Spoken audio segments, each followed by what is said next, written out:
네, 안녕하세요. 이제 해상보험론 7주차 강의 시작하도록 하겠습니다.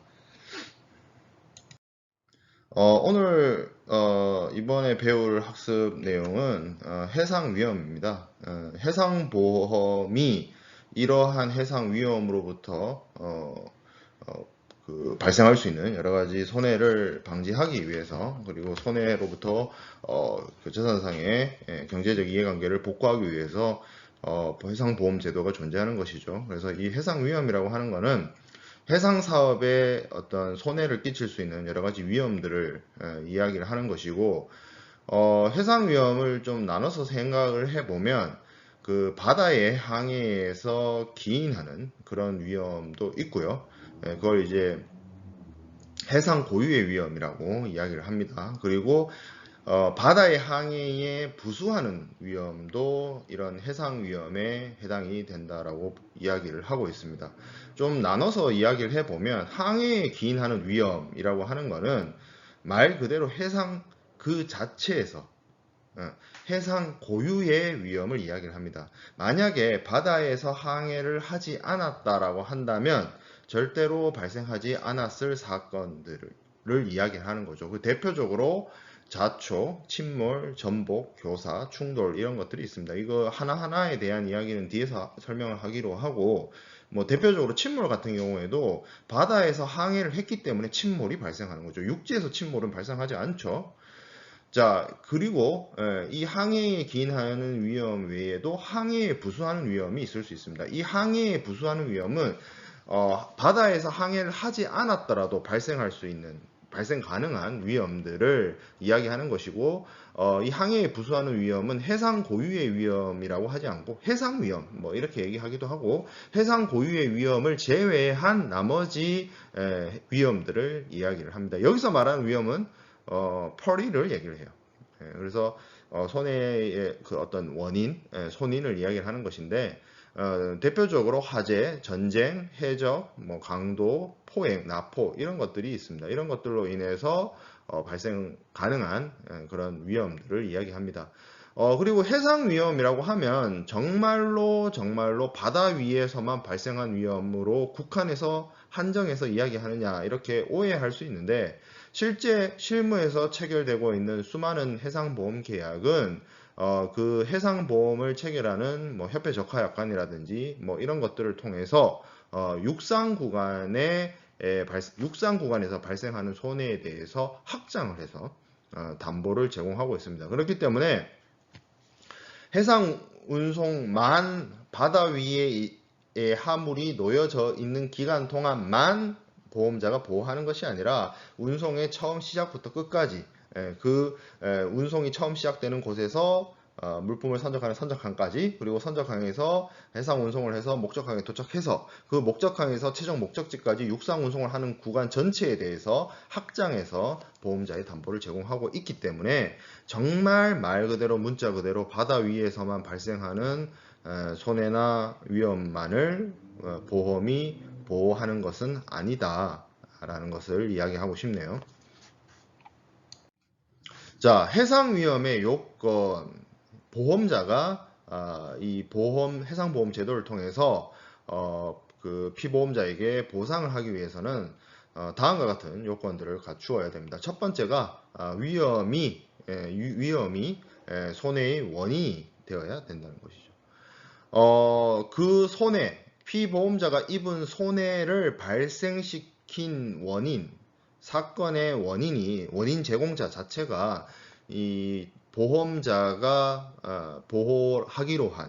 보험자가 부담하기로 한, 보험자가 담보하기로 한 위험으로부터 발생한 그 위험이 원인이 되어서 그 위험으로부터 인해서 발생된 손해로 피보험자가 손실이 발생을 해야 된다는 것이죠. 그렇게 돼야 해상 위험으로서 인정을 받을 수가 있는 부분이고요. 그리고 위험 발생의 우연성이 있어야 됩니다. 만약에 고의로 이게 우연의 반대가 필연이죠. 그러니까 고의로 누군가의 뭐 어떤 계획에 의해서 발생된 어떤 사고다라고 한다면 뭐 경우에 따라서는 이 부분을 담보 위험에 포함시킬 수는 있으나 기본적으로 해상 위험이라고 하고 그러한 해상 위험으로부터 입은 손실이나 손해를 보험자를 통해서 보상받고자 하는 경우에는 처음부터 알고 예를 들어 이렇게 생각해 보면 되죠. 내가 언제 몇 시에 어느 곳에 가면 이런 사고가 발생한다라는 걸 알고 있다라고 칩시다. 무슨 뭐 마이너리티 리포트도 아니고. 그러면 그거는 그런 상태에서 보험을 들었다? 그거는 좀 있을 수가 없는 일이죠. 뭐 알고 사을 알고 그러니까 이게 우리가 해상 보험이라고 하는 거는 미래에 발생 가능한 확률을 가지고 이야기를 하는 부분인데 필연적으로 사고가 발생하게 돼 있다라고 한다면 이거 자체를 보험에 부보한다는 것 자체가 그 보험이 가지고 있는 여러 가지 불확실성이나 원리, 원칙과 좀 맞지 않는 부분이 되겠죠. 그래서 그 해상 사업에서 발생되는 어떤 손실이나 이런 부분들은 사고나 이런 부분들은 그 피보험자나 보험자가 당연히 예측할 수 없는 것이어야 하고 예견되지 못해야 되는 겁니다. 그래서 언제 날지도 몰랐고 어디서 발생할지도 몰랐고 어느 시점에 발생할지도 몰랐어야 그게 사고인 거죠. 말 그대로 사고인 거죠. 그렇지 않다면 사고가 아니라 그거는 뭐 테러이거나 뭐 어떤 고의적인 행위가 형성이 되는 것이고요. 그리고 비불가항력성이라고 얘기하는데 불가항력적인 사유로 인해서 사고가 나는 경우도 있고요. 뭐 어떤 사람의 실수에 의해서 혹은 상대방의 적대적인 행위, 전쟁 위험, 뭐 이런 어떤 위협 이런 것에 의해서 피해가 발생하고 손해가 발생해서 보험자가 보상하는 그런 경우도 있습니다. 반드시 불가항력적인 사유여야만 하는 것은 아니다라는 거죠. 자, 그리고 보험 해상위험, 해상보험은 보험 계약이 체결된 이후에 발생된 사고를 대상으로 합니다. 뭐 소급보험은 예외적인 케이스죠. 소급보험은 매우 특이한 경우이기 때문에 별도로 예외적으로 과거에 발생했던 사실에 대해서 해상보험을 통해서 보험자가 보상을 하는 것이고 보험은 원칙적으로 미래에 발생 가능한 사고 확률에 대해서 우리가 보험 부보를 하는 것이기 때문에 현재의 일이 아니라 미래의 일이어야 한다는 것이고요. 그리고 이러한 위험은 발생 가능성이 있어야 합니다. 확률의 문제죠. 이미 발생했거나 전혀 발생 가능성이 없어요. 그래서 세상에 절대 그런 일은 뭐 또 이렇게 얘기하면 세상에 절대 안 되는 일이 어디 있습니까? 라고 하면 할 말은 없지만 절대 발생 가능하지 않거나 이미 발생한 거는 보험의 어떤 해상 위험이라고 하기가 조금 어려운 측면이 있죠. 그리고 위험이 적법해야 됩니다. 법에 어긋남 없는 위험이어야 한다는 거죠. 예를 들어서 투하라고 되어 있는데 투하가 이제 어떤 고의적으로 화물을 바다에 버리거나 하는 행위로 인해서 발생된 어떤 손실이나 손해를 이제 이야기하는 것이고 그런 그 어떤 고의적인 화물의 투하를 해상 위험이라고 이야기를 하는데 그러한 어떤 그것을 인정해 주기 위한 어떤 적법성 이런 문제가 제기됩니다. 위험이 이제 적법한 가운데서 이루어져야 된다는 부분이 있는데 이것도 사실 예외가 있어요. 고의적으로 사고를 일으키면 이렇게 생각해 봅시다. 좀 이해를 하기 쉽게 고의로 사고를 내면 그 보험 사기죠. 쉽게 말하면 그러면 그 보험 사기죄가 성립이 되죠. 쉽게 말해서 그러면 이거는 적법한 위법이 아니죠. 적법한 위험이 아닌 거예요. 고의로 일으키는 사고 그걸 얘기하는 거예요. 위험의 적법성이 있어야 된다. 인위적으로 고의적으로 보험금을 타내기 위해서 뭐 어떤 뭐 팔을 부러뜨리고 뭐 차를 부러뜨리고 배를 가라앉히고 그러지 말아야 된다라는 걸 이야기를 하는데 여기에 예외가 있어요. 어떤 게 있냐면 뒤에서 공부하게 될 우리가 해상 손해 중간고사에 지나고 나서 공부하게 될 해상 손해 중에 공동 훼손의 경우에는 고의적이고 자의적인 위험이 있더라도, 왜냐하면 그 공동훼손의 경우에는 자신이 전체를 살리기 위해서 일부러 고의적으로 사고 낸 경우에 대해서도 인정을 해주고 있거든요. 이 부분은 공동훼손 공부할 때 우리가 좀 더 다시 이야기하도록 하겠습니다. 그런 예외가 있을 수 있습니다. 위험의 적법성에 관해서는. 그리고 위험의 한정성이 있어야 돼요. 보험 계약에서 정한 내용과 범위 내에서 보험자가 책임을 집니다. 만약에 이것을 벗어나서 너무 과도한 어떤 책임을 진다거나 한다면 이 보험 체계 내지는 보험 시스템 자체가 유지되기가 어렵기 때문에 그 합의된 보험 계약을 통해서 어느 정도 합의된 내용과 범위 내에서 보험자가 보상 책임을 지도록 운영을 하고 있습니다. 자, 해상 위험을 한번 분류를 해볼게요. 첫 번째는 이제 담보 위험입니다. 말 그대로 해상 위험에서 발생된 손해를 보험자가 보상할 것을 약속하는 그러한 위험을 담보 위험이라고 하고요. 그래서 담보 위험에 해당이 되게 되면 그 위험으로 인해서 그 위험을 원인으로 하는 사고에 대해서 보험자가 우선적으로 책임을 지게 됩니다.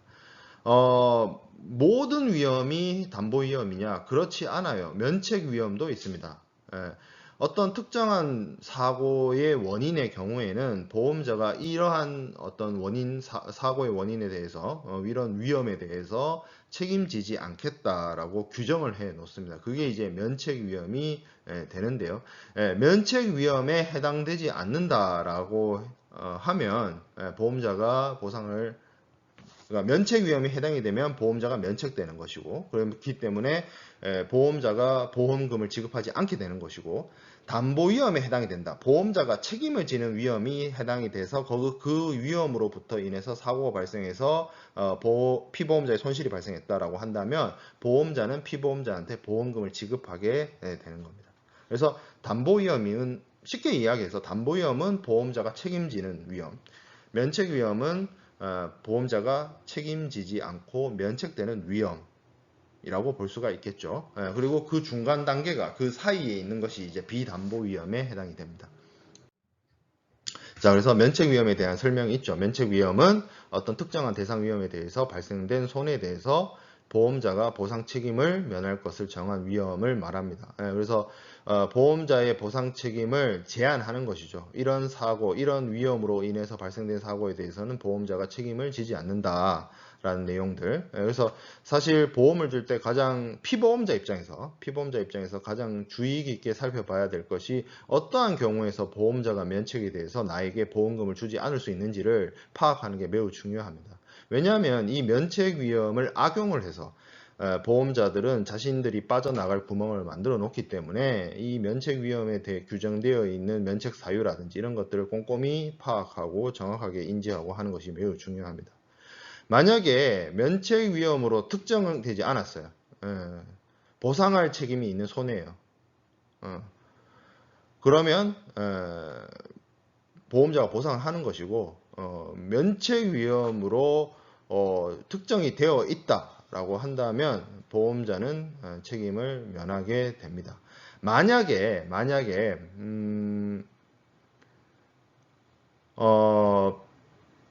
담보 위험이 있고 면책 위험이 있고 그러니까 어떤 위험이 있는데 이 위험이 담보 위험에도 해당될 수 있고 면책 위험에도 해당이 될 수 있다.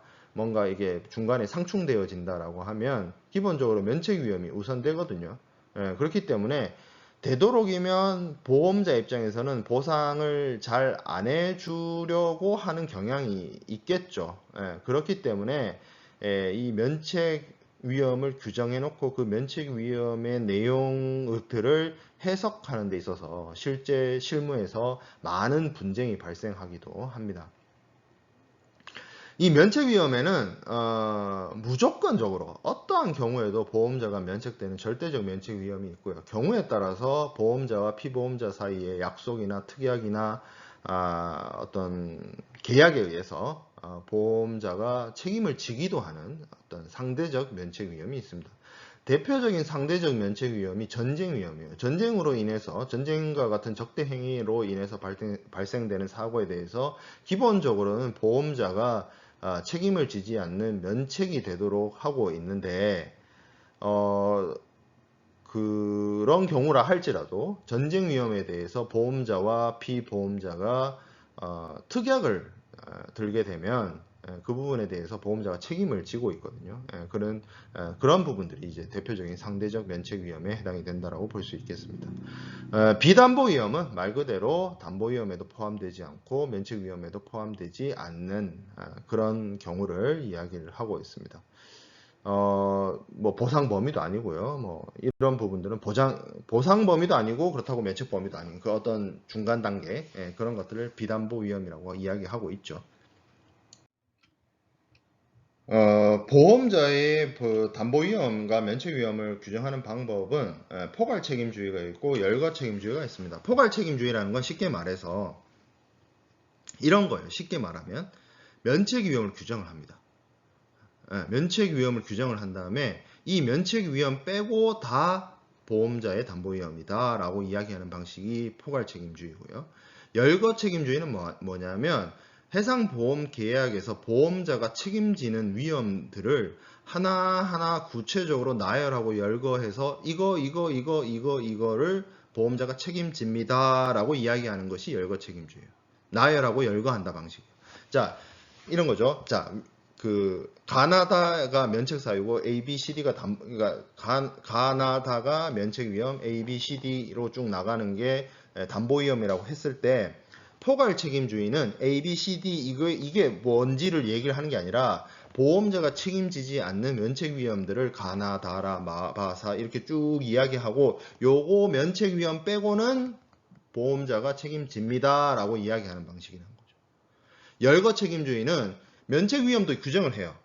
규정을 해놓았어요. 열거 책임도 그러니까 면책 위험도 규정을 해놓고 보험자가 책임을 지고 그 보상을 하는 담보 위험에 대해서도 A, B, C, D, E, F, G 이렇게 구체적으로 쭉 기재해서 나열해서 열거하는 방식이라는 거예요. 그래서 포괄 책임주의를 다른 말로 일반 책임주의 이렇게 얘기를 하고요.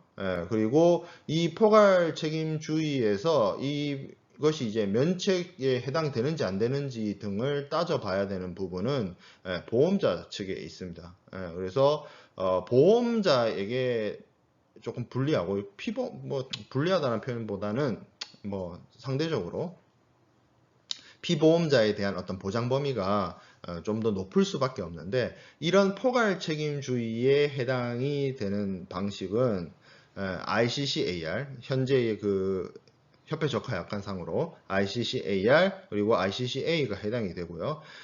보험자가 책임지는 위험에 대해서 쭉 나열해 놓는 방식의 기술은 협회 적하 약관상에서 ICC-FPA, ICC-WA, ICC-C, ICC-B FPA하고 WA는 구협회 적하 약관이고요. ICC-B와 C는 신협회 적하 약관의 협회 적하 약관들입니다. 그래서 이 약관들의 경우에는 보험자의 담보 위험과 면책 위험을 구체적으로 하나하나씩 나열해 놓고 있는 방식을 채택을 하고 있습니다. 해상 위험의 종류에 대해서 쭉 살펴보도록 하겠습니다. 어떤 용어 정의와 관련된 부분이기 때문에 여러분들이 잘 정리를 해 두면 될 것 같아요. 자, 해상 고유의 위험부터 보도록 하겠습니다. 여기 지금 해상 고유의 위험의 영어 표현을 peril of the sea예요. 그러니까 바다의 위험이에요. 바다의 손이 이란 이름으로 이제 불리는 겁니다. 해상 고유의 위험. 이거 이제 앞자 따가지고 뒤에서 얘기하겠지만 SS, 뭐 CG 뭐 이렇게 얘기하기도 하고요. 자, 첫 번째가 침몰입니다. 침몰. sinking이죠. sinking. 그래서 선박이 부력을 그러니까 선박이 이제 물 위에 뜨잖아요. 바다나 강 위에 이렇게 물 위에 뜨는데 이 부력을 상실해 가지고 수중에 가라앉아 가지고 더 이상 항해가 지속될 수가 없는 그러한 상태를 이제 싱킹이라고 합니다. 근데 이 단순하게 침몰도 좀 종류를 나눠서 생각을 해볼 수가 있어요. 이게 이제 foundering하고 submersion 이렇게 나누는데 이게 뭐 한자어로 이제 신몰, 첨몰 이렇게 되는데 이게 깊은 바다, 얕은 바다 그 뜻입니다. 그래서 깊은 바다에 침몰해가지고 뭐 타이타닉처럼 구조가 더 불가능한 상태. 여기서 말하는 구조는 사람을 구조하겠다는 게 아니고 배를 끌어올릴 수가 없는 그 상태를 말합니다. 그리고 천물이라고 하는 거는 얕은 바다, 우리나라 뭐 서해 같은 바다, 그런 바다에 침몰해가지고 이제 배를 수면 위로 인양할 수 있는 그러한 상태, 그걸 좀 나누기도 합니다. 왜냐하면 그 어떤 손해의 정도나 이런 것들을 선박의 경우에 아무리야 뭐 어차피 뭐 파손되면 그걸로 끝이고 뭐 물에 젖으면 그걸로 끝이지만 선박의 경우에는 이게 이제 깊은 바다에 빠졌느냐 얕은 바다에 빠졌느냐에 따라서 뭐 사후 처리라든지 그 잔존물에 대한 처리라든지 이런 것들이 좀 달라질 수가 있기 때문이고요. 자, 그다음에 자초가 있고 교사가 있습니다. 이건 같이 생각해 봐야 되는 게 뭐냐면 둘 다 배가 정상적으로 운행을 못하는 상태인 건 같은데 자초는 쉽게 말해서 배가 바다에 항해하다가 딱딱한 물건에 부딪혀 가지고 더 이상 운행을 못하는 그런 상태를 말합니다. 뭐 암초라든지 뭐 그런 뭐 항군의 구조물이라든지 바다에 있는 어떤 부표라든지 구조물 이런 거랑 꽝 부딪혀 가지고 선박이 운영할 수가 없는 그런 상태를 자초, 스트랜딩이라고 하죠. 그 작년 연말에 그 유명한 게임 있었는데 데스 스트랜딩. 그 스트랜딩이란 말 자체가 이제 고래들이 왜 이렇게 죽을 때 죽어서 그렇게 되는 건지 바다에서 죽었기 때문에 육지로 그렇게 떠올려 올라오는 건지 뭐 저도 고래에 대해서 잘 몰라서 아무튼 이렇게 고래와 같은 해상 생물이 죽어서 시체가 이렇게 바닷가로 이렇게 떠밀려 오는 그런 현상을 스트랜딩 이렇게 얘기를 하더라고요. 그것도 스트랜딩이라고 하는데 해상보험에서 말하는 스트랜딩은 선박이 딱딱한데 이렇게 부딪혀가지고 박살나고 해서 더 이상 움직일 수 없는 그런 상태를 말하고요. 교사라는 게 있습니다. 그라운딩이라고 합니다. 이거는 뭐냐면 우리 그 서해 바다처럼 밀물 썰물의 차, 조수 간만의 차가 좀 심해가지고 배가 잠깐 들어왔다가 못 빠져나가지고 뻘이나 진흙 이런 데 이렇게 배가 탁 박혀가지고 앞으로 갈 수도 없고 뭐 움직이지도 못하는 그런 상태. 그래서 모래나 진흙과 같이 부드러운 것에 부딪혀 있는 그런 상태를 교사라고 하는 겁니다. 자, 그리고 충돌이 있습니다. 기본적으로 충돌이라고 하면 우리가 이제 쉽게 말하면 이제 교통사고죠. 말 그대로 교통사고인데 선박하고 다른 선박하고 부딪히는 게 이제 협의의 충돌이기도 하고 요즘에는 그 부두의 시설 있죠. 항만의 여러 가지 시설들이나 뭐 그런 것들하고 부딪히는 거, 그런 것도 이제 일종의 충돌이라고 이야기를 하고 있어요. 자, 그래서 이제 침몰, 자초, 교사, 충돌 이게 이제 대표적인 해상 고유의 위험이라고 해가지고 영어 단어의 앞자를 따가지고 SSCG 뭐 이렇게 얘기를 하기도 합니다.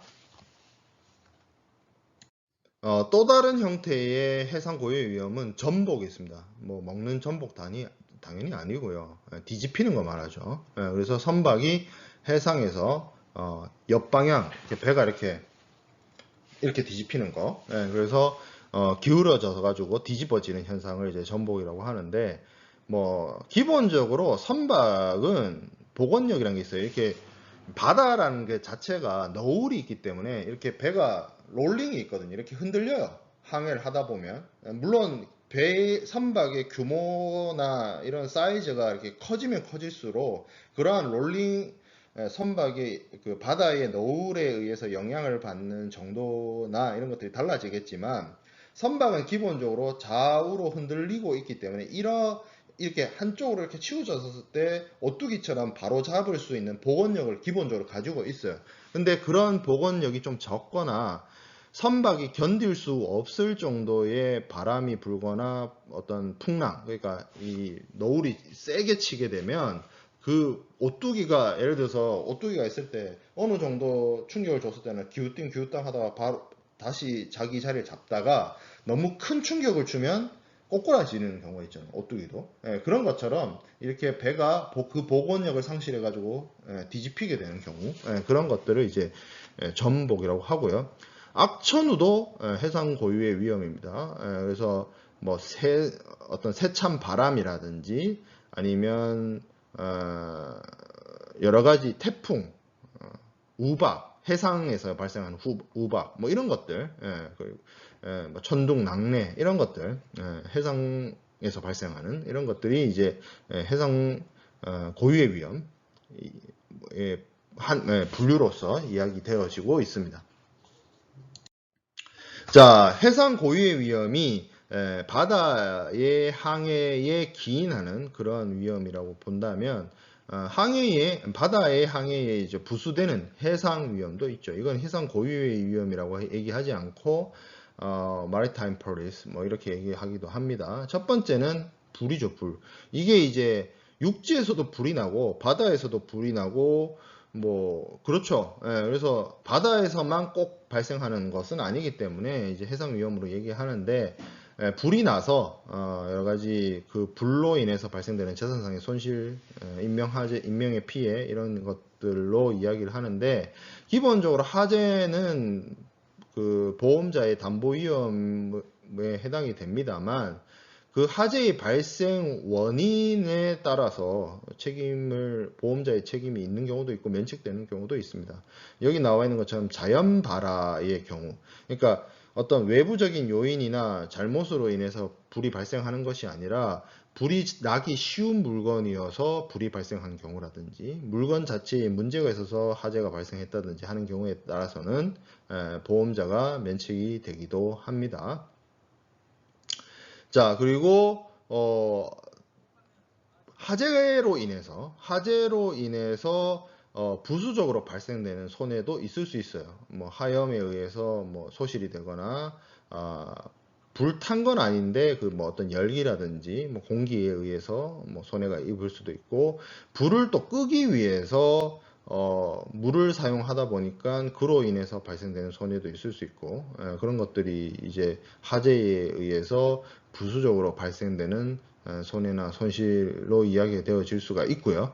자, 그리고 해상 위험 중에 투하도 있습니다. 투하는 다수의 이익을 위해서 공동의 중대한 위험을 회피하기 위해서 임의로 화물을 바다에 던져버리는 행위를 이야기를 하는데 이게 이제 전형적인 공동훼손에 속하는 위험입니다. 바다에 화물을 버리는 행위, 던지는 행위 이런 것들을 이제 투하라고 이야기하는 거죠. 공동훼손에 대해서 지금 두 번째 나오고 있는데 공동훼손에 대한 개념은 우리가 해상 손해를 할 때 자세하게 다루도록 하겠습니다. 지금 여기서 얘기하지는 않고요. 자, 그 다음에 선장이나 선원의 악행, 이제 쉽게 말하면 사보타지 하는 거죠. 선장이나 선원이 고의로 화물이나 선박에 해코지를 해가지고 파괴하거나 뭐 문제를 일으키는 그런 경우죠. 그래서 선장이나 선원들이 의도를 가지고 고의적으로 나쁜 짓을 하는 뭐 그래서 선박에 화물을 숨겨온다든지 뭐 아니면 선박을 일부러 자초시킨다든지 아니면 선박에 일부러 구멍을 낸다든지 뭐 이런 행위들이 이제 선장과 선원의 악행이라고 볼 수가 있고 해적 행위도 있을 수 있습니다. 어떤 우리가 소말리아 아덴만의 여명 사건이 있었죠. 그런 것처럼 아덴만에서 이제 우리 특수부대가 가서 해적으로부터 사모 주얼리호였나요? 뭐 이렇게 구해오고 뭐 이런 일들이 있었잖아요. 그래서 캐리비안 해적을 되게 낭만적으로 그리고 있습니다만 해적은 그야말로 악당이에요. 해적이 낭만적이었던 적은 없습니다. 그러네요. 원피스도 있네요. 원피스도 있고 캐리비안 해적도 있는데 아무튼 실제 실존하는 해적은 그렇게 원피스나 캐리비안 해적처럼 절대 낭만적이지도 않고요. 멋있지도 않고요. 위트와 유머가 있지 않아요. 그냥 악랄할 뿐이에요. 그래서 선박에 대해서 폭력 행위를 통해서 재산상 혹은 생명에 위협을 가하는 그런 경우들이 있죠. 이게 대표적인 해상 위험이고요. 그리고 표도 이렇게 되어 있는데 이거 쉽게 말하면 강도입니다. 강도인데 밑에도 강도가 있잖아요. 그래서 그 일종의 이게 약간 구분 없이 쓰이기도 해요. 로버스하고 티브스를. 그래서 사전적으로는 로버스는 약탈물을 구하려고 해상을 배회하다가 상선을 습격해서 적합품을 약탈한 행위를 이야기를 하는 거고, 티브스는 화물의 감독자가 습격을 받아서 화물을 강탈당하는 거. 그래서 약간 표도는 해적 행위로 인해서 털리는 거. 이걸 좀 아는 친구들이 있을지 모르겠는데, 샤락선 같은 것들이 해당이 되고요. 강도는 말 그대로 강도예요. 말 그대로 강도. 그래서 이 부분이 이제 ICCA 나중에 이제 담보 범위와 관련해서 그 보험 약관, 협회 적하 약관을 이야기할 때 얘기를 하겠지만, ICCA에서는 이게 문제 없이 담보가 되는데 ICC-B나 C는 이 부분이 담보가 되지 않는 부분에 해당이 돼서 이런 부분들을 보상을 받기 위해서는 TPND 특약을 들어야만 보상을 받을 수가 있습니다. TPND에 대해서도 우리가 그 담보 특약, 해상보험과 관련된 특약을 공부할 때 이야기하도록 할게요. 자, 그 다음에 전쟁 위험이 있습니다. 그러니까 전쟁을 해서 상대방에게 군함이나 이런 걸에 의해서 적대행위, 적대적 군사행위로 인해서 입는 피해를 이제 전쟁 위험이라고 이야기를 하죠. 뭐 한 국가의 군대에 속한 선박으로부터 공격을 받아서 발생하는 경우도 있고요. 그리고 뭐 외적, 뭐 이 외적은 뭐 육지나 해상에서 발생되는 그런 것들, 그런 적대행위 다 포함을 하는 거고요. 습격이 있습니다. 선박, 상선을 뭐 레이드하는, 덮치는 그런 행위, 그런 것들이 이제 앞에 있었던 뭐 해적 행위나 강도나 이런 것들은 어떤 적성 국가, 전쟁 중인 상대방 국가로부터 공격받는 것이 아니라 그냥 어떤 재산상의 이득을 취하기 위한 해적 같은 민간이라고 하기 좀 그렇긴 하지만 그런 사람들의 개인으로서의 어떤 적대적 행동, 적대적인 폭력적 행동이었다라고 한다면, 지금 여기 전쟁 위험에 해당되는 거는 전쟁 중인 상대방 국가, 적국으로부터 받는 어떤 폭력적, 군사적 행동들을 이야기를 하는 거예요. 그런 차이가 좀 있어요. 자, 포획, 외국의 선박이나 항공기나 화물을 몰수하는 거. 그리고 해상 탈취, 적대국의 함으로 싣고 있다고 의심되는 배를 검문해가지고 항해를 정지시켜가지고 하는 것들, 그런 것들이 있고요. 해상 탈취 같은 경우에 요즘에는 뭐 납포 이런 표현으로 또 쓰이게 됩니다. 시저 이렇게 얘기해가지고 상대방 교전국에 있는 군함이나 이런 것들에 대해서 이제 걷어들이는 거죠. 쉽게 말하면. 그래서 적국의 이로운 행위를 막는 그런 행위들, 그런 것들이 있습니다. 자, 그 다음에 군항, 군주, 국민의 강류, 억지, 억류라고 되어 있는데, 여기서 지금 군항, 군주, 국민 이렇게 얘기하고 있는데, 이거는 어떤 특정한 의도를 가지고 이야기하고 있는 것이 아니라 국가의 여러 형태의 공권력을 이야기를 하고 있어요. 군항이 공권력을 갖고 있는 국가들도 있죠. 절대 왕권 국가. 그리고 명목상의 군주가 있는 나라들도 있죠. 그리고 국가의 주권이 국민에게 있는 나라들도 있죠. 그러니까 국왕이나 군주, 국민에 대해서 이야기하는 것은 국가 공권력을 이야기합니다.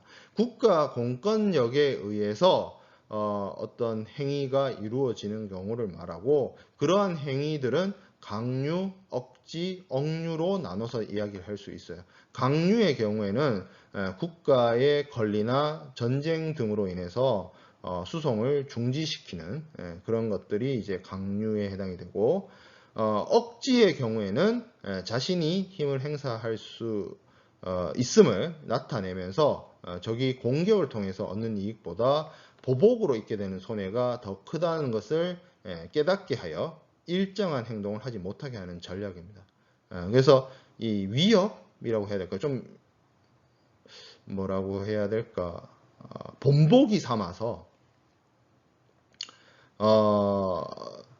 그 동기여진하는 거죠. 쉽게 말하면.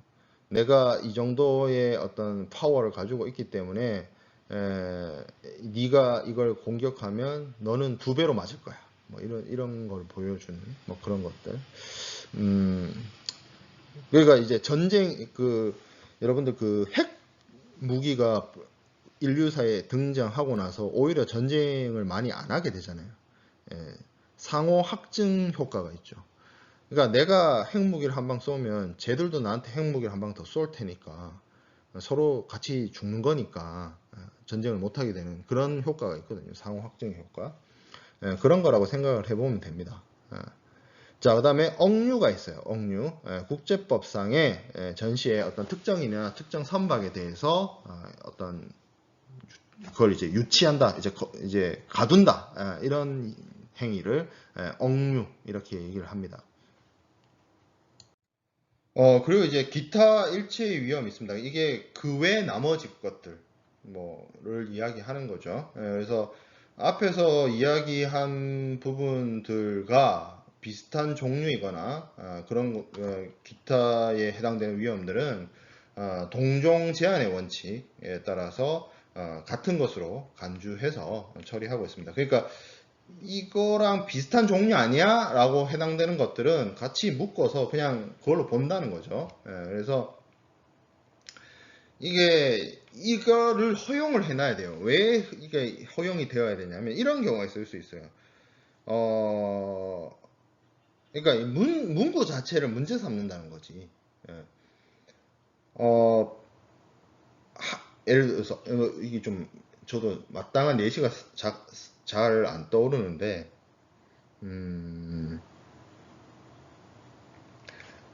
그냥 화재라고 했을 때 말 그대로 불로 인해서 입은 전체 그 손해에 대해서 보험자가 보상을 해줘야 되는데 만약에 화재라는 것이 정말로 불이 그 배에서 난 것만을 뭐 한정한다든지 아니면 뭐 몇 도씨 이상의 온도에 의해서 연소되어야 그것이 화재라든지 이런 식으로 그 화재도 진짜 어떤 화재인지 파고 들어가 가지고 뭐 디테일하게 따지고 들어가면 보험자가 스스로 이렇게 보상 책임을 지지 않고 빠져나갈 구멍만 더 많이 만들어 주는 거죠. 그래서 그런 것들을 좀 방지하고자 MI에서도 기타 일체의 위험은 보험증권에 특별히 기재된 뭐 화재면 화재, 뭐 악천후, 악천후 이런 식으로 규정되어 있는 위험과 비슷한 same kind한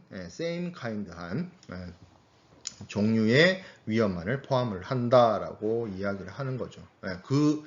너무 디테일하게 센 불, 작은 불, 큰 불, 옆불 뭐 이렇게 안 하고 그냥 화재 이렇게 얘기하는 것처럼 그렇게 규정을 해 놓는다라는 것이 기타 일체 위험에 해당이 되겠습니다. 이런 것들이 이제 그 앞서 이야기했던 부분들이 이제 해상 위험의 종류에 해당이 되겠습니다. 자, 그 다음에 보게 될 내용은 위험의 변경입니다. 위험의 변경은 보험 계약이 체결됐고 그 체결에 따라서 이제 각자의 의무를 부담을 하는데 제가 앞서 그 고지 의무와 관련된 내용들이 중요하다라고 이야기했던 것이 고지를 통해서 알게 되는 사실들이 보험자가 보험 계약을 인수하고 보험료를 측정하는데 이제 근간이 되기 때문입니다. 근데 그러면 보험자 입장에서 그 피보험자가 알려준 사실을 바탕으로 이 보험 목적물의 상태라든지 이 보험 목적물에 가해질 수 있는 여러 가지 해상 위험의 정도라든지 이런 것들을 파악하게 될 것이고 그걸 바탕으로 이제 보험 계약을 받을 건지 안 받을 건지부터 시작을 해서 받는다면 얼마의 보험료를 받을 것인지 이런 것들을 다 결정을 하게 되겠죠. 근데 그 근간이 되는 여러 가지 위험의 정도 해상 위험에 노출되는 여러 가지 상태나 정도들이 변화하게 된다면 원래 처음에 보험자가 계획했던 것과 다르게 보험 목적물에 끼칠 수 있는 여러 가지 위험의 정도가 증가하게 되거나 한다면 이야기가 좀 달라지게 되겠죠. 그러면 초창기에는 위험의 정도가 예를 들어서 100이라고 쳤다면 그 100을 바탕으로 보험료를 계산해서 보험계약을 인수를 했는데 그 위험의 정도가 100이 아니라 200, 300, 400이 됐다라고 칩시다. 그러면 이 100을 바탕으로 그 계산된 보험료 자체가 매우 적은 금액이 될 것이고 보험자 입장에서는 어떤 손해가 발생할 수도 있겠죠. 그렇기 때문에 이러한 보험 계약과 관련해서 위험이 보험 목적물에 끼칠 수 있는 위험이 보험 기간 중에 이렇게 증가하게 되거나 변경되게 되거나 하는 경우에는 이 보험 계약 자체를 조정할 필요성이 생겨나게 됩니다. 그게 이제 위험의 변경이고요. 위험의 변경은 크게 나눠 봤을 때 주관적 위험 변경이 있고 객관적 위험 변경이 있습니다. 말 그대로 주관적 위험 변경이라고 하는 것은 피보험자나 보험 계약자의 잘못이에요. 그러니까 이 사람들이 고의로 혹은 실수로 뭔가 위험이 증가하거나 변경된 경우를 말합니다. 객관적 위험 변경은 피보험자나 보험계약자가 잘못이 없어요. 그러니까 이 사람들이 뭐 한 건 아닌데 어떤 외부적인 요인이나 불가항력적인 사안으로 인해서 보험 목적물의 위험이 크게 증가하거나 변경되는 상황을 말해요. 이 주관적 위험 변경 같은 경우에 이제 조금 문제가 될 수 있겠죠. 왜냐하면 고의의 문제가 있기 때문에 그 피보험자의 고의가 있기 때문에 그래서 MIA의 기준으로 놓고 이야기를 해보면 MIA 46조에서 이러한 사실이 있으면 보험자는 그러한 위험이 변경되거나 그러한 위험이 증가된 이후에 보험자는 면책이 됩니다. 책임이 없어집니다. 100이라는 위험이 이거 뭐 위험을 수치하는 거는 그냥 여러분들한테 설명을 하기 위함일 뿐이에요. 위험을 수치할 수는 없겠죠. 예를 들어서 100의 위험을 바탕으로 해서 보험계약이 체결됐고 보험료를 징수를 했는데 이게 피보험자의 고의나 실수로 인해 가지고 100이 300이 됐다. 그러면 그 100이 300이 되는 그 이후부터는 보험자가 그 보험계약과 관련해서 면책이 되고 실제 사고가 발생하더라도 보험금을 지급하거나 하는 책임을 부담하지 않습니다.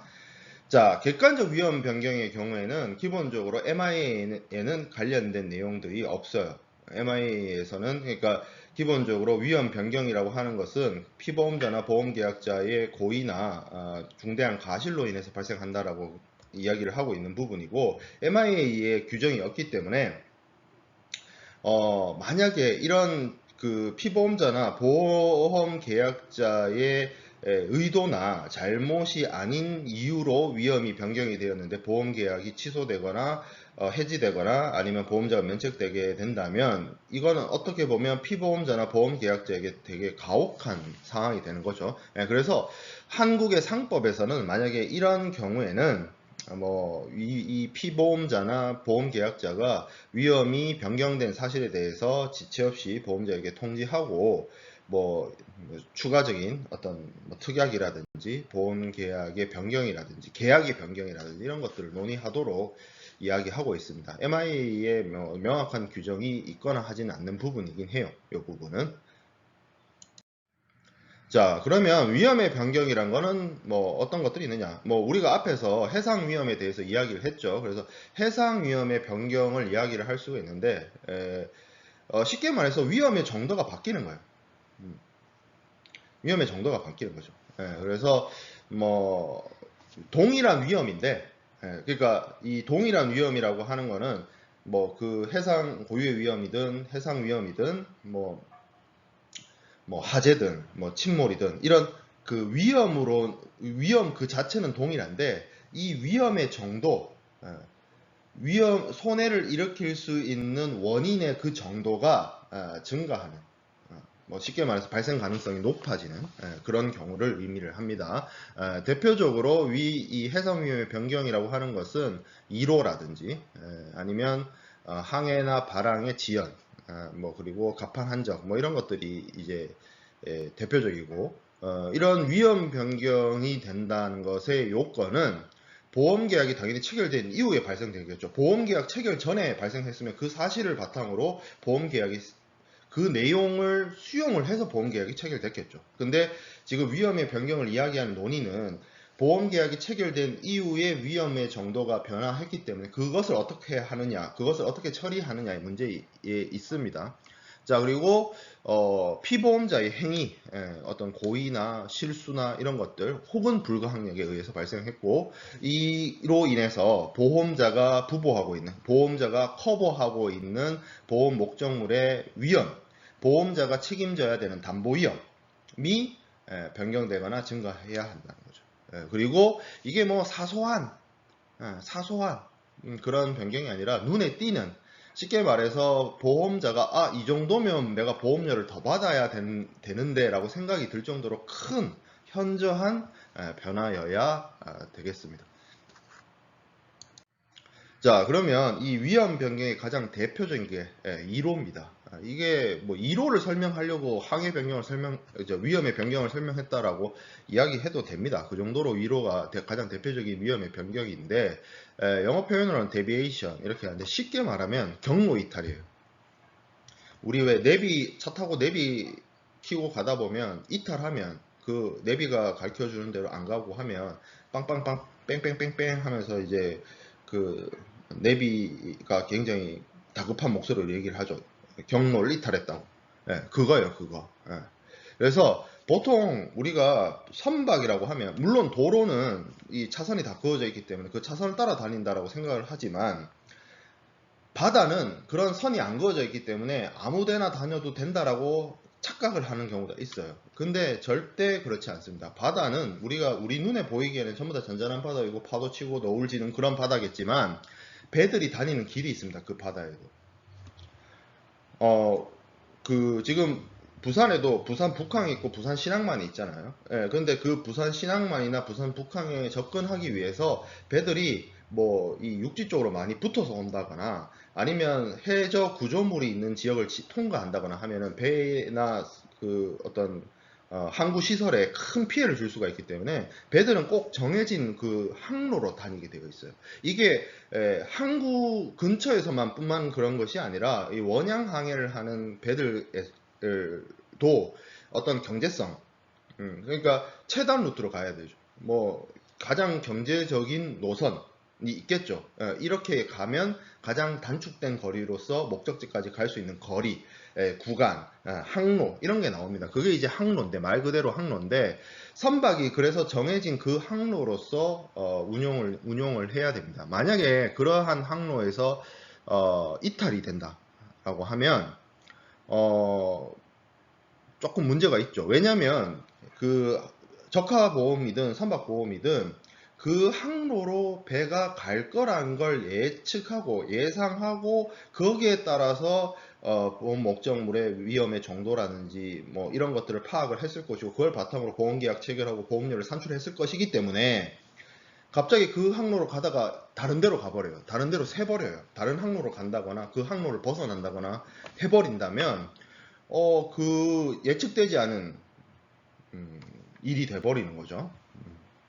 그래서 이게 문제가 될 수가 있습니다. 그래서 1호의 그 어떤 개념상으로는 그 보험의 대상이 되는 항해의 출발항하고 도착항은 변경되지 않고 그 항로가 변경되는 것을 1호라고 합니다. 이렇게 생각해 볼게요. 자, 부산이 있고 LA 롱비치항이 있습니다. 그러면 부산항에서 LA 롱비치항까지 예를 들어서 이렇게 포물선을 그리면서 태평양을 횡단을 한다고 칩시다. 근데 배가 부산항에서 LA 롱비치로 가는데 밑으로 가요. 이게 2호입니다. 아니면 이렇게 급하게 뭐 컵을 꺼가지고 뭐 이렇게 간다거나 해서 LA 롱비치로 가요. 이게 이제 1호의 개념이에요. 사전적인 1호의 개념. 만약에 이 부산항과 LA 롱비치항이라는 출발항과 도착항이 바뀐다면 그건 1호의 개념이 아니라 뒤에서 얘기할 항해 변경입니다. 항해 변경. 자, 그래서 1호라는 것은 항로 밖으로 벗어나는 거나, 아니면 딱 정해진 그 항로로 다녀야 되는데 그곳을 안 가거나. 자, 기항의 순서를 변경하는 경우가 있습니다. 이 대형 컨테이너선 같은 경우에는 주로 허브의 스포크 전략으로 허브 항구들을 이렇게 거쳐가는데, 예를 들어서 유럽과 아시아 노선을 오고 가는 배가 싱가포르, 뭐 홍콩, 부산 이렇게 가야 되는데, 예를 들어서 싱가포르에 왔다가 부산을 갔다가 홍콩을 간다. 이러면 이것도 1호예요. 정해진 그 항구를 들려야 되는 순서가 있는데 그 순서에 따라서 가기로 예상이 되어 있고 계획이 되어 있으면 거기에 따라야 되는데 그걸 바꾼다? 그러면 그것도 1호 행위로 볼 수 있습니다.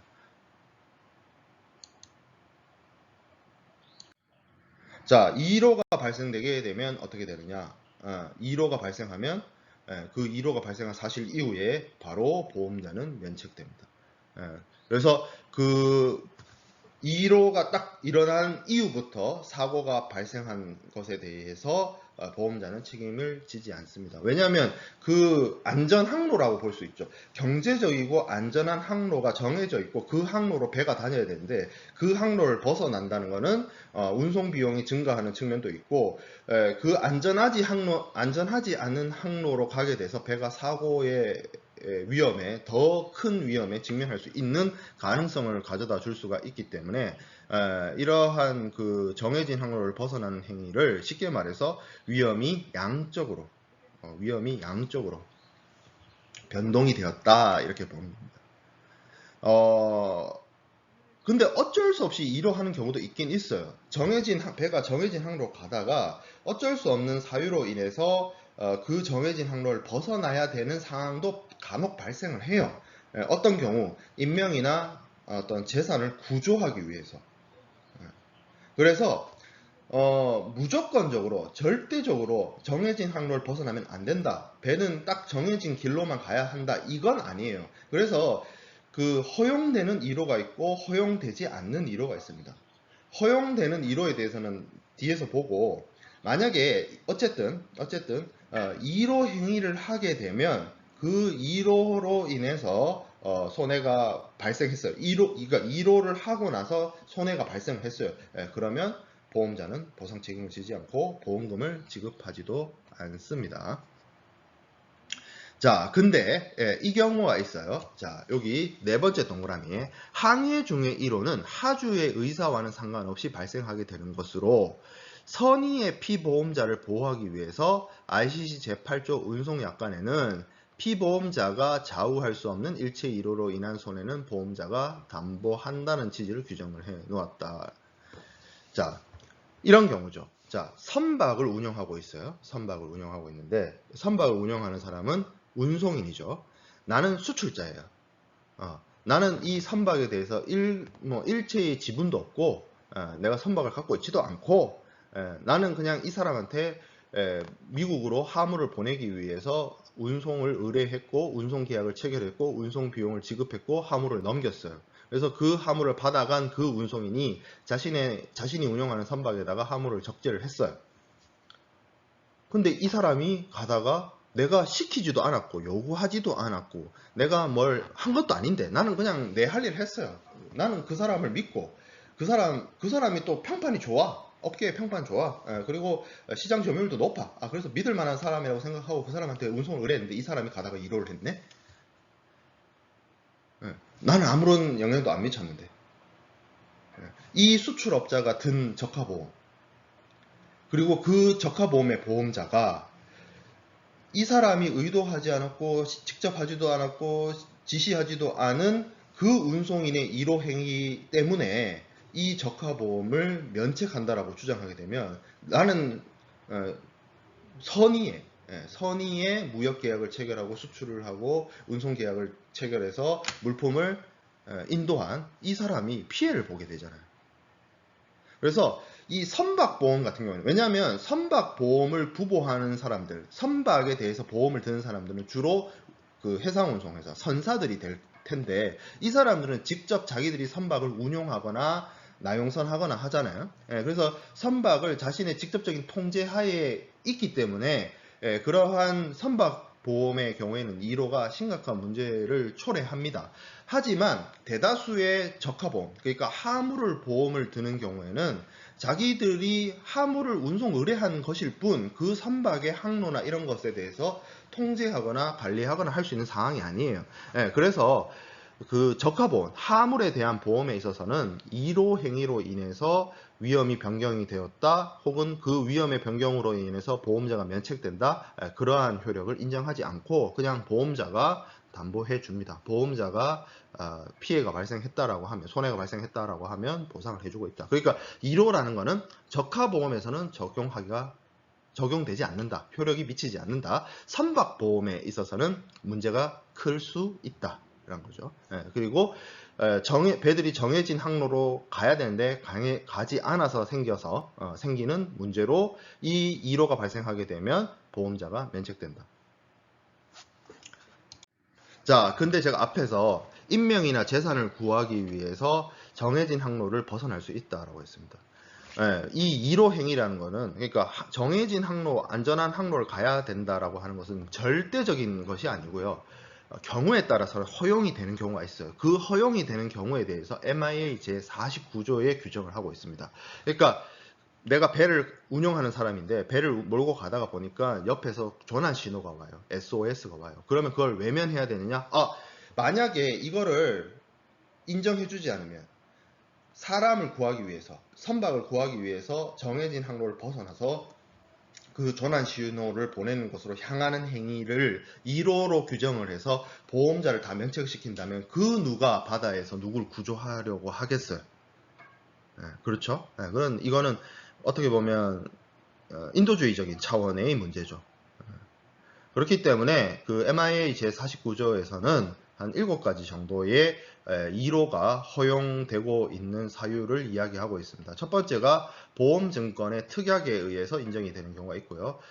그리고 선장이나 고용주가 자신들이 어떻게 통제할 수 없는 사정 밖의 것, 내가 뭐 통제할 수 없는 걸로 인해서, 그리고 보험계약에 명시담보나 묵시담보를 충족하기 위해서 이건 꼭 항로를 벗어나야 된다. 그러니까 왜 우리가 그 담보에서, 담보 특약에서 그런 거 있었잖아요. 어느 뭐 위험한 지역 가지 말라 뭐 이런 특약들이 있었잖아요. 그런 것들을 지키기 위해서 항로를 벗어나는 경우. 그리고 그 선박이나 선박에 이제 적재된 뭐 화물들, 이런 보험의 목적물의 안전을 위해서 요구되는 경우. 태풍이 멀쩡하게 올라오고 있어요. 사이클론이 엄청난 큰 게 올라오고 있어요. 근데 나는 1호를 할 수 없어. 정해진 항로로 가야 돼. 그러면서 태풍을 뚫고 지나가나요? 아니죠. 아무리 큰 배라도 뭐 태풍이 오고 이러면 피해야 됩니다. 벗어나거나 그 해역을 벗어나거나 아니면 피난하고 들어가야 돼요. 근데 나는 항로를 벗어나지 않겠어. 그러면서 정면 돌파. 무모하죠. 이런 무모한 짓을 하지 말라는 거예요. 자, 그리고 사람을 구조하거나, 그리고 선원들이 타고 있잖아요. 물론 요즘에 대형 컨테이너 선들은 예전만큼 사람의 힘을 많이 필요로 하지 않기 때문에 선원들이 많이 타지는 않습니다만, 근데 거기 타고 있는 선원이 뭐 큰 부상을 당했어요. 그럼 치료를 해야 될 거 아니에요. 그렇죠?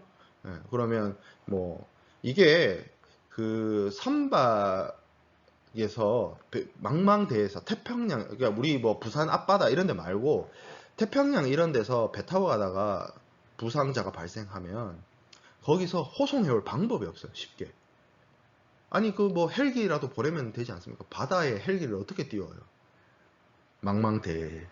헬기가 여러분들 생각보다 날아갈 수 있는 거리가 그렇게 길지 않아요. 뭐 전투기도 그렇고.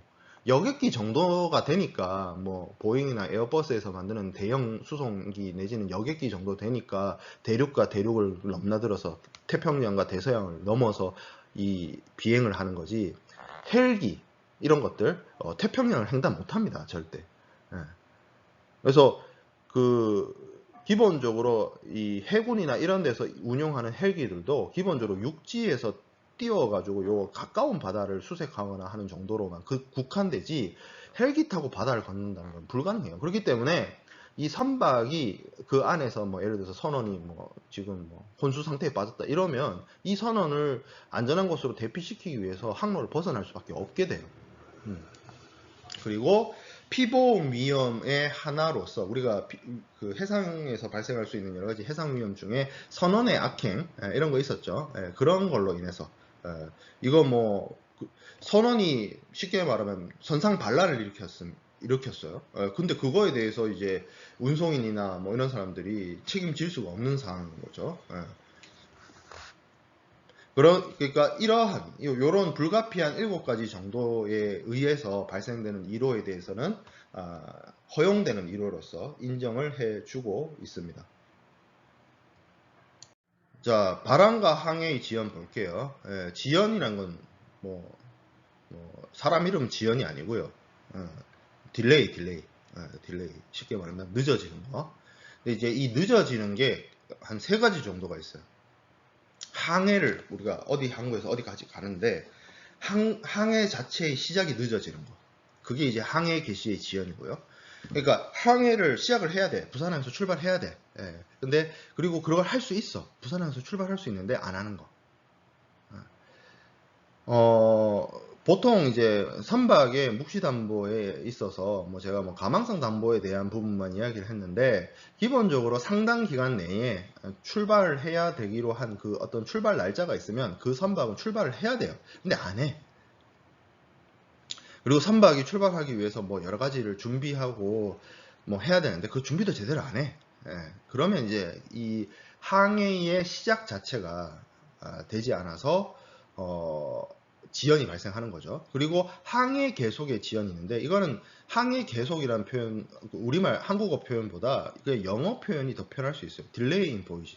그러니까 예를 들어서 요즘에 그 고속선 기준으로 부산에서 LA까지 가는데 한 2주?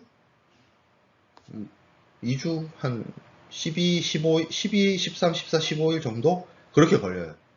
유럽 가는 거 한 3, 4일 정도?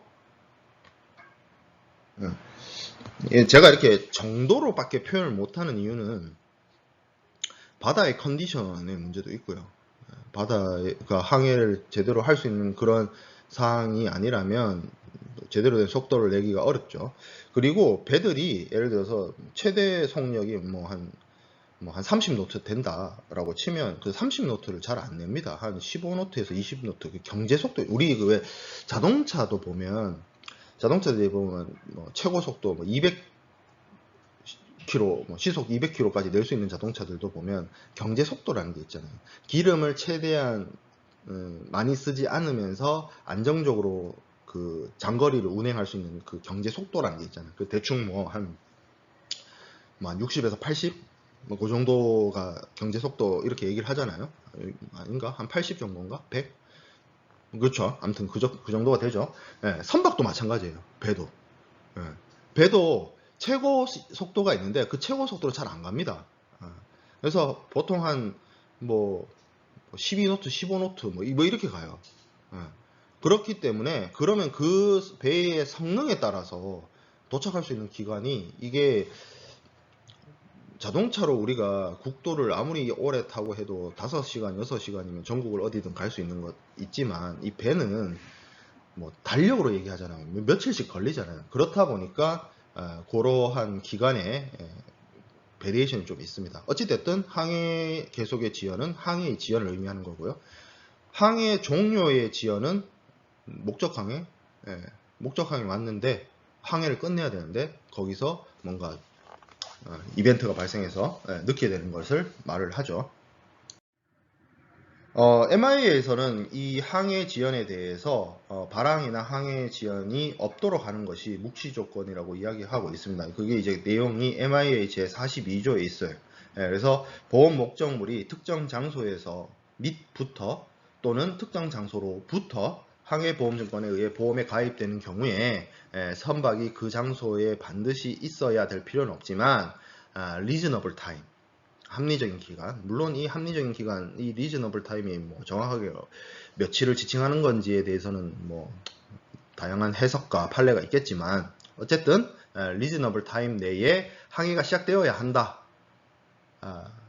그리고 그렇게 항해가 시작되지 않으면 보험자는 계약을 어보이드 할 수 있다, 취소할 수 있다라는 묵시 조건이 있다라고 MIA 제42조에 규정되어 있거든요.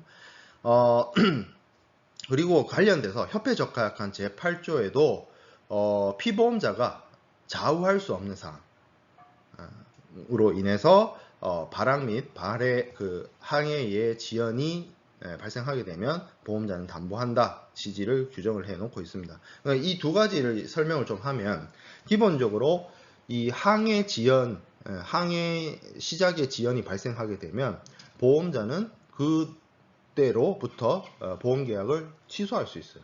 보험자가 계약을 취소한다는 것 자체가 보험계약이 없어지는 것을 말하는 것이고 보험자는 당연히 책임을 지지 않겠죠. 근데 이런 경우가 있어요. 제가 앞에서 2로에 대해서 설명할 때도 그 얘기를 했잖아요. 나는 선박을 운영하고 관리하는 주체가 아니라 그냥 단지 화물을 운송인에게 운송 의뢰하는 수출자일 뿐이다.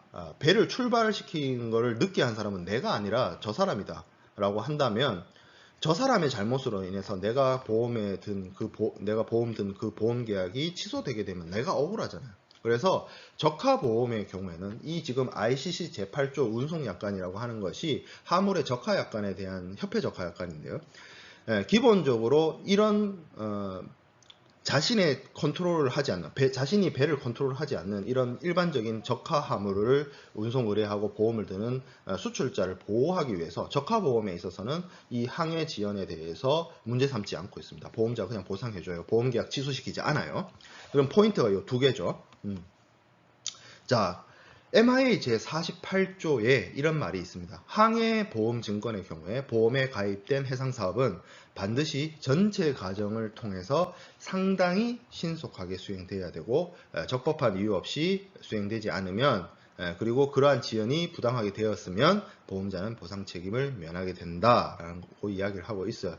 그러니까 42조의 위험이 항해가 합리적인 기간 내에 시작이 되어야 한다. 시작되지 않으면 어보이드 시킬 수 있다. 보험자가 할 수 있다는 내용과 함께 항해 전체 구간.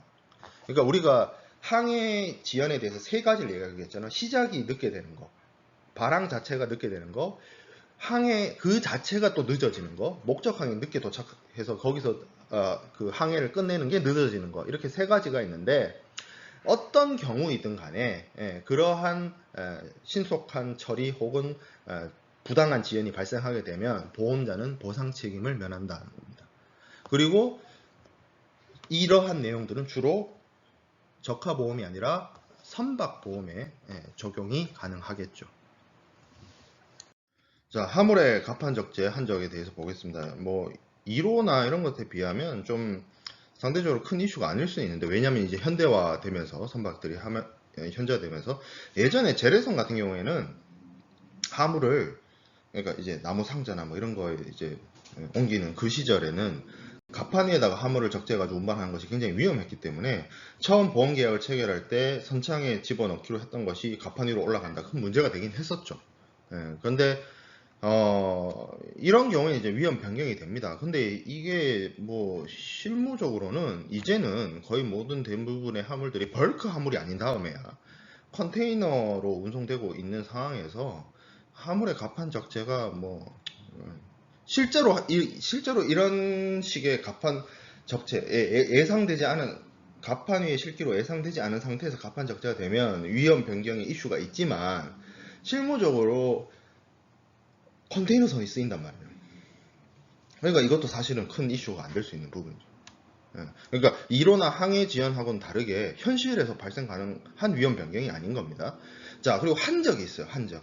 자, 한적은 기본적으로 하나의 운송수단에서 가다가 다른 운송수단으로 갈아타는 거죠. 그러면 이 과정에서 화물을 양육하고 재선적하는 그런 업무가 발생하기 때문에 거기서 위험 발생 가능성이 높아진다. 그건 우리가 인지를 하고 있는데 MIA에서는 그렇게 얘기를 하고 있습니다. 정당한 한적이 일어나는 거에 대해서는 뭐 어떻게 하겠냐, 보험자 계속 책임져야지, 이런 입장이에요. 그래서 이걸 이제 단순하게 위험 변경으로 보지 않고 MIA는 뭐 그냥 선박이 변경되는 거다. 근데 선박이 변경되는 거기 때문에 그냥 가만히 있어도 되느냐는 또 아니에요. 뭐라고 얘기하고 있냐면 항해가 피보험 위험으로 인해서 중간 항구, 중간 지점에서 중단됐어요. 그리고 해상화물 운송 계약서의 특약과는 관계없이, 이 말이 들어가 있는데 이게 무슨 말이냐면 보험 계약이 있잖아요. 지금 피보험자, 보험자 사이 보험 계약이 있고, 이 피보험자가 화물을 뭐 운송을 의뢰하는 수출자이거나 뭐 이런 수입자이거나 이런 사람이겠죠. 이 사람이 또 운송이라고 운송 계약을 체결할 거 아니에요. 그러니까 운송 계약의 그 내용하고는 상관없이 보험에서는 해상보험에서는 선장이 화물이나 물건을 육지로 내려가지고 다시 재선적하는 그런 한적, 이 정당화되면 그런 일이 일어나더라도 문제없이 보험자의 책임이 지속된다, 계속 커버된다, 이렇게 얘기를 하고 있습니다. 뭐 저 정당화된다는 것은 뭐 보험자와 피보험자 사이에서 중간 항에서의 화물의 재선적에 대해서 미리 합의가 돼 있었다든지, 아니면 뭐 그런 내용들을 뭐 보험 계약서에 집어넣었다든지, 뭐 그런 정도가 되겠죠. 자, 위험의 변경과 비슷한 위험의 변혁이라고 해야 될까요? 뭐 여기 교수님들마다 이 표현하는 방법이 좀 다릅니다. 뭐 변화라고 하기도 하고 변혁이라고 하기도 하고 그렇긴 한데, 단순한 위험의 변경하고는 조금 달라요.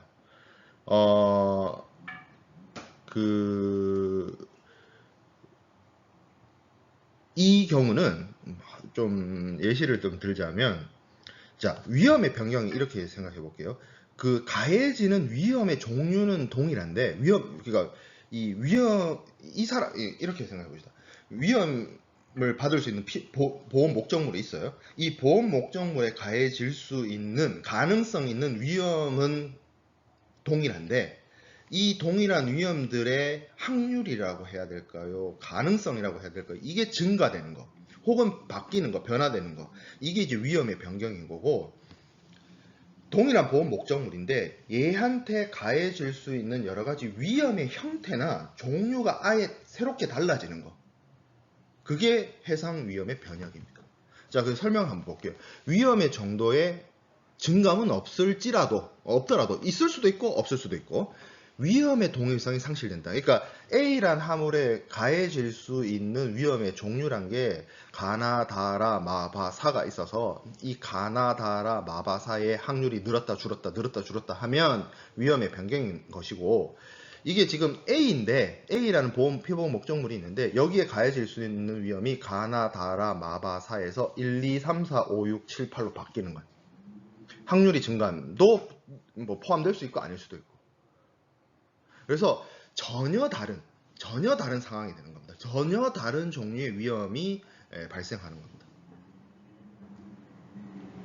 자, 그래서 대표적인 해상 위험의 변혁이라고 하는 것은 선박의 변경과 항해의 변경이 있습니다.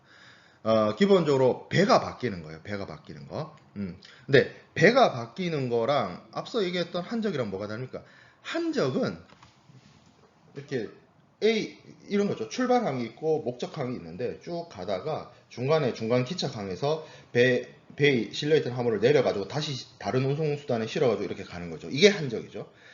여기서 말하는 선박의 변경이란 건 뭐 항적이 있을 수도 있고 아닐 수도 있고 그냥 통으로 운송할 수도 있는데, 원래 A라는 선박에 화물을 적재해서 가기로 했는데 B라는 선박에 실어가지고 가는 겁니다.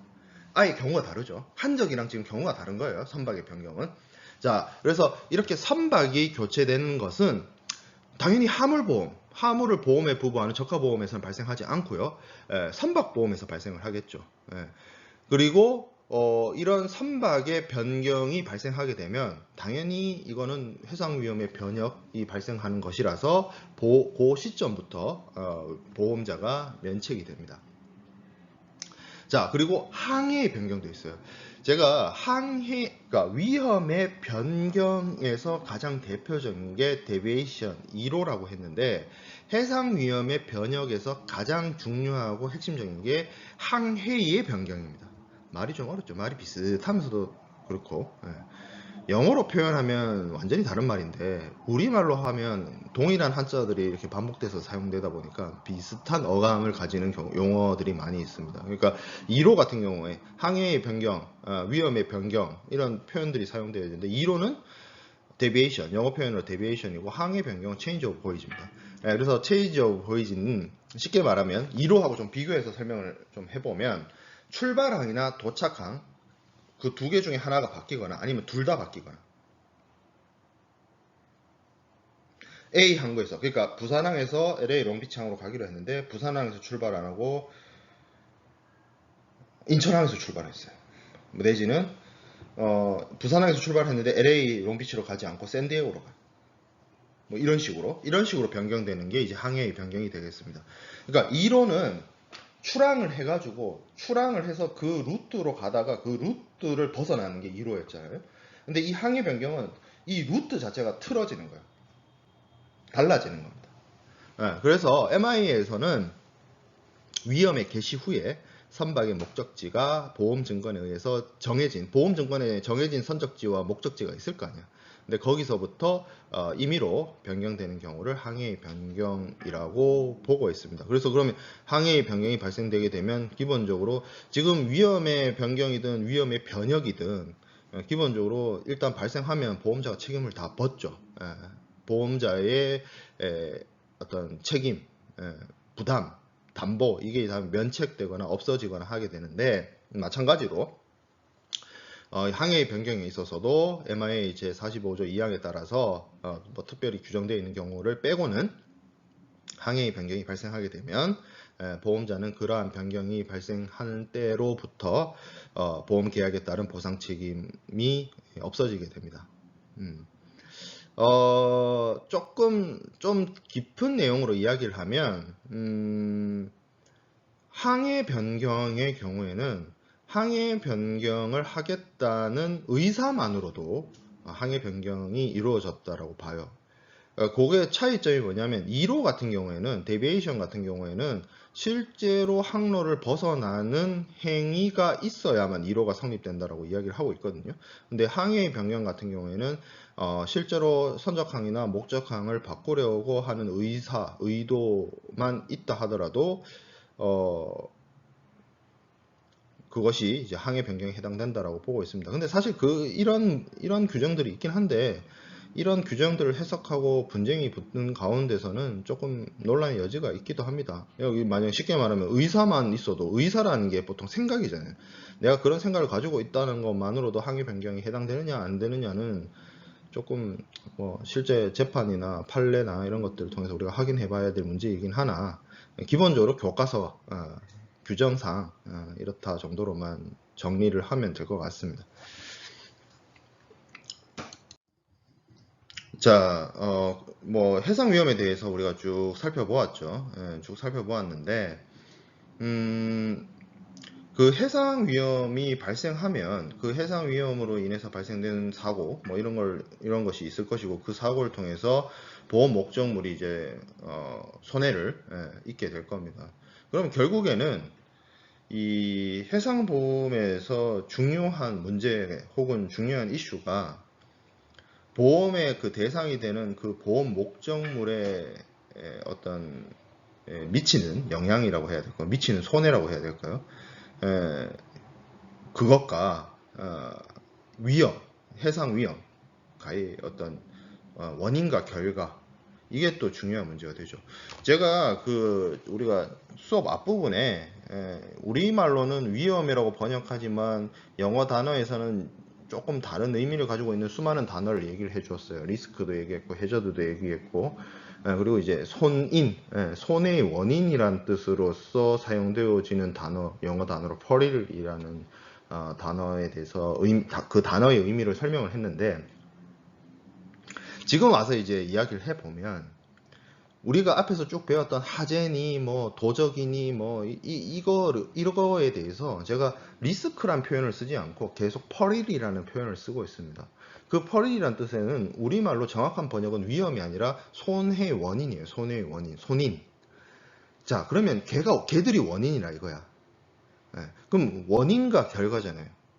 뭐든지. 그럼 걔들이 원인이면 결과는 뭐겠어요? 보험 목적물에 발생되는 손해겠죠. 보험자가 담보 위험이라고 얘기합니다. 담보 위험이래요.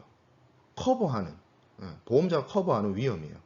그러니까 여기서 말하는 담보한다, 보험자가 책임진다는 의미는 결국 그 담보 위험에 해당되는 손해의 원인에 의한 결과값으로 발생된 손해에 대해서 보험자가 책임지고 피보험자한테 금전으로 그 보험 목적물을 원상복구를 못 시켜주니까 도루마무 해가지고 시간을 되돌려서 화물이 사고가 나기 이전으로 되돌릴 수가 없으니까 그 원인과 결과에 따라서 발생한 그 결과값인 손해를 금전으로 보상해 주는 거예요.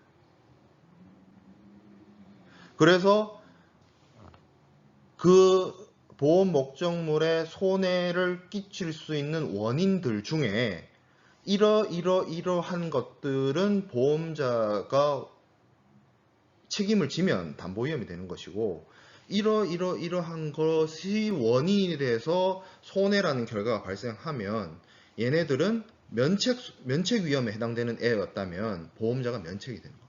아무리 똑같은 결과값이 보험 목적물의 파괴, 멸실, 손상으로 인해서 손해가 발생을 했다 하더라도 이 결과값에 미친 영향이 보험자가 책임을 지는 원인이냐, 보험자가 면책되는 원인이냐에 따라서 보험자가 보상을 해주는 것일 수도 있고 보험자가 보상을 안 해주는 것이 될 수도 있어요. 보험자 입장에서는 보상을 잘 안 해주고 보상을 많이 안 해주면 좋을수록 좋겠죠. 그러니까 면책 위험에 해당되는 내용을 명확하고 구체적으로 나열해 놓았을 것이고, 그리고 이 담보위험, 자기가 책임지는 위험에 대해서도 되도록이면 뭐 그 보장 범위를 좁게 해석을 한다든지, 아니면 그 어떤 해석의 융통성이나 이런 것들을 아주 엄격하게 적용을 해가지고 그 빠져나갈 구멍을 찾으려고 노력을 할 겁니다.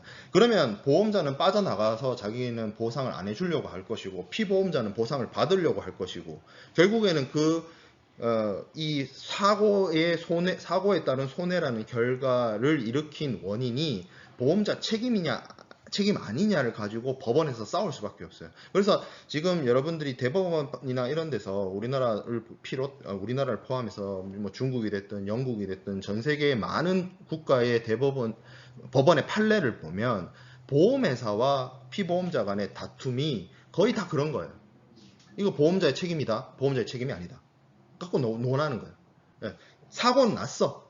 사고가 났다는 사실은 바뀌지 않아. 근데 그 사고를 일으킨 원인이 무엇인데, 예.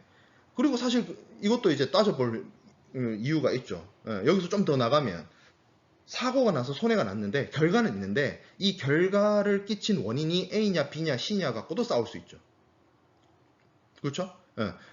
결과값을 만든 원인이 A냐 B냐 C냐. 그리고 그 중에 A, B, C 중에 A라면 이 A가 담보위험에 해당되느냐 면책위험에 해당되느냐.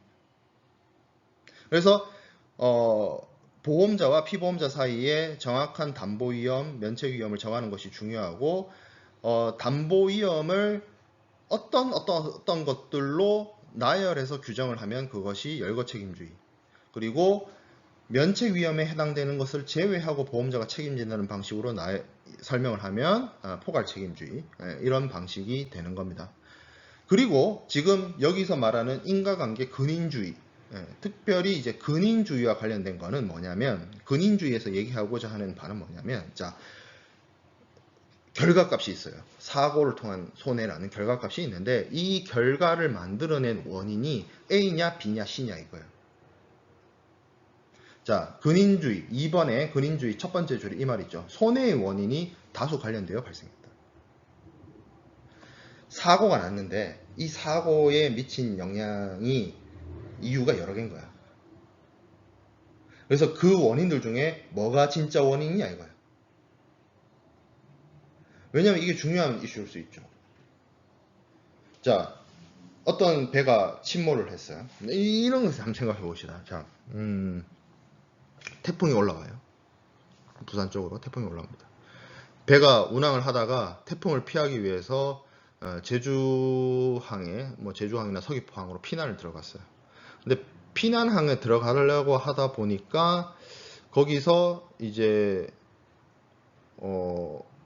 원래 정해진 항로를 안 가다 보니까 거기가 좀 미숙해가지고 어디 뭐 시설물에 부딪혔다고 칩시다. 충돌 손해를 입었어요.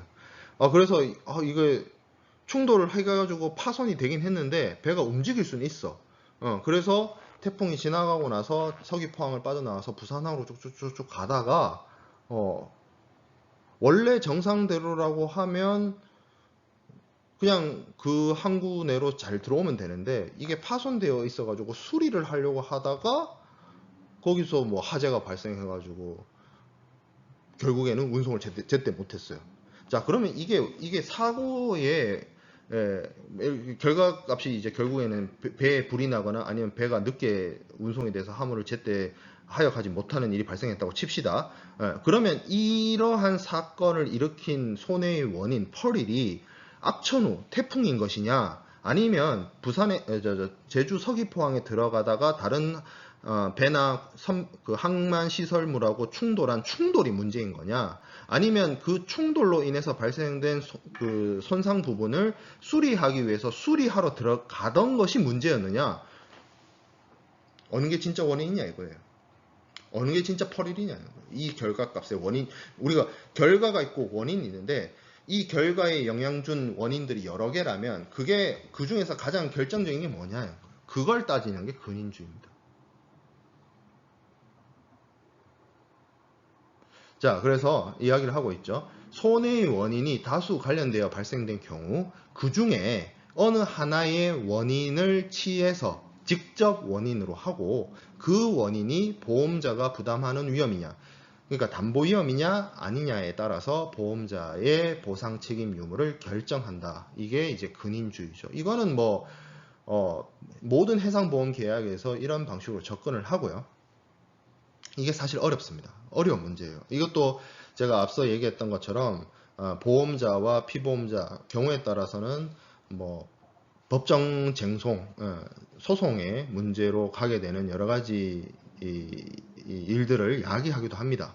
그래서 이 복잡한 인과관계 속에서 진정한 손해의 원인을 가려내는데 적용되는 원리, 이거를 근인주의, proximate cause, 그러니까 그 근사한 원인, 근접한 원인, 가장 가까운 원인 주의라는 거예요. 그게 근인주의라는 겁니다.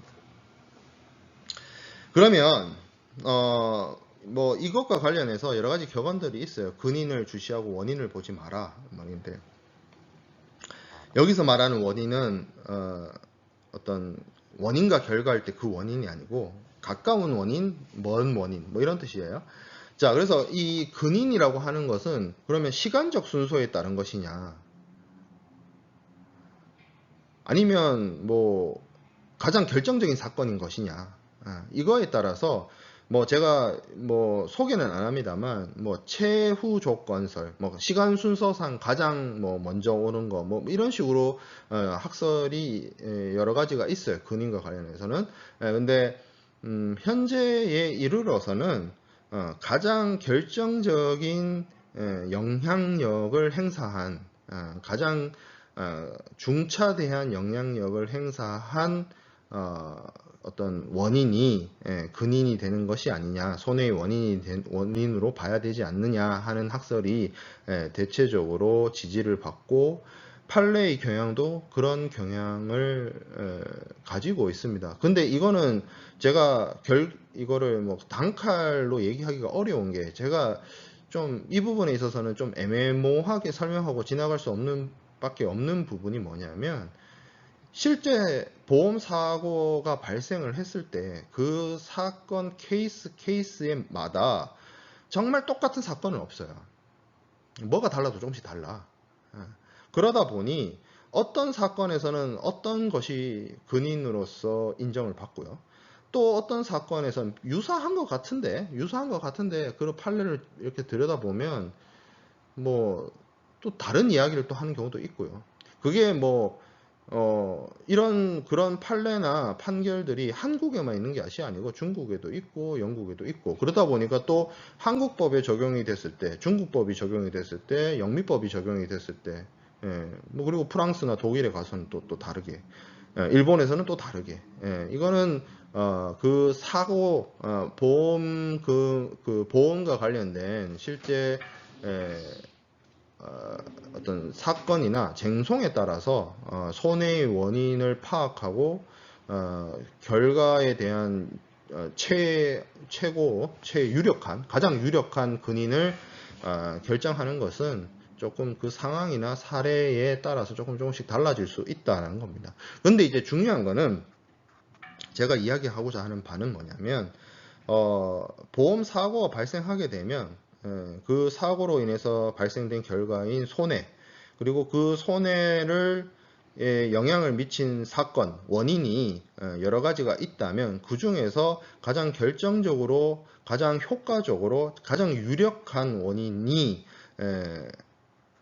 무엇인가를 찾는 것이고, 그 원인이 담보 위험에 해당이 되느냐, 면책 위험에 해당되느냐에 따라서 보험자의 책임이나 보험자의 면책이냐가 결정이 된다라고 이해하면 될 것 같아요. 자, 그래서 이번 주 이제 해상 위험까지 우리가 학습을 했고 여기까지가 이제 중간고사 범위입니다. 사실은 요 뒤에 가장 마지막에 설명을 드렸던 뭐 근인주의 이런 부분을 여기 수업 내용에 넣을까 말까 좀 고민도 하고 했었어요. 그래서 뭐 이게 촬영 자체를 조금 늦어지게 된 것도 있고 사실 제가 이 해상보험을 수업을 많이 했지만 이렇게 비대면 방식으로 강의를 하는 것도 뭐 처음이기도 하고 부경대학교에서 이제 강의하는 것도 처음이긴 한데 그러다 보니까 여러 가지를 많이 고민하고 생각을 하게 됩니다. 이 수업의 뭐 여러 가지 방향성이라든지 내용이라든지 이런 것들.